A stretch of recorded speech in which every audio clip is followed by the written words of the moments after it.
When I was growing up, which was in Australia, I didn't have any very clear idea about what I wanted to do, except that I knew I wanted to change things that I thought were wrong. I went to a rather formal girls' school in Canberra, and in the heat of the Australian summer, this was a long time ago, we had to wear gloves as part of the uniform. I thought this was completely ridiculous.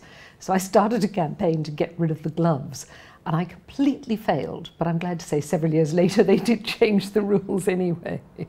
More successfully, when I came over to Britain and I went to Cambridge, to Newnham College for my undergraduate degree, there were 9 or 10 men for every woman student, which was fabulous for the social life and real rubbish for women's educational opportunities. So I created another campaign to open up the men's colleges to women. Got thoroughly abused for my pain. I had all these men telling me that couldn't let women into this college, it would ruin the rowing. And I told them what nonsense this was, and of course Cambridge has some wonderful women's rowing teams.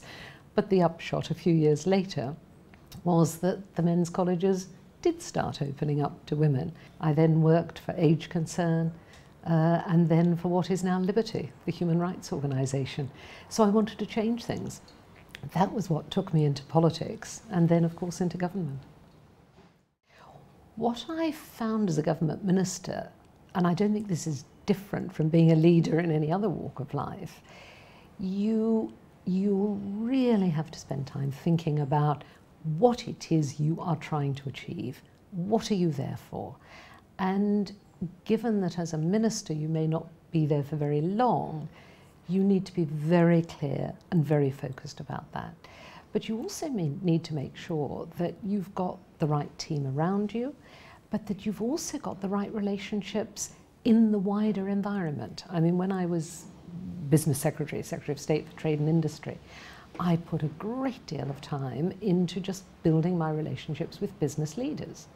And I would spend a lot of time with them informally to make sure I was really getting the information and the insights I needed to do my job properly and not simply depending on my officials. Even when they're very good, it is not the same thing. Now, when I became Health Secretary, I thought when Tony Blair appointed me that actually, the waiting times, the waiting lists were all coming down, the NHS was absolutely on the right track. I could focus on public health, and that was very much what I did want to do. In fact, I found the challenges were rather different, including a financial crisis, although fortunately I was able to take forward the work on taking England smoke-free, which is probably the biggest single change to people's health that we achieved in those years. If you look objectively at politics, it lacks quite a lot of the characteristics of an attractive career. It is very badly paid, it's very haphazard, it's, the fortunes of your party really depend on you yourself. You can find yourself in opposition, as of course we did in the Labour Party for, goodness, 18 years. And I was working for the Labour Party and the Labour leader through most of that period, helping to rebuild and reinvent the Labour Party. But it's a very, very hard slog. However, there is nothing like being a government minister. You have a great sense of being at the heart of things that matter, and in many ways you are.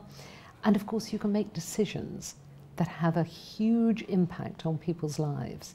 So there's a great sense of responsibility with all the weight that goes with that, but also with the enormous sense of achievement, that you can really work at very difficult problems with like-minded colleagues, and with a bit of luck, you can actually make decisions and then make change, which is not at all the same thing as making decisions, but make changes that will really affect people's lives for the better.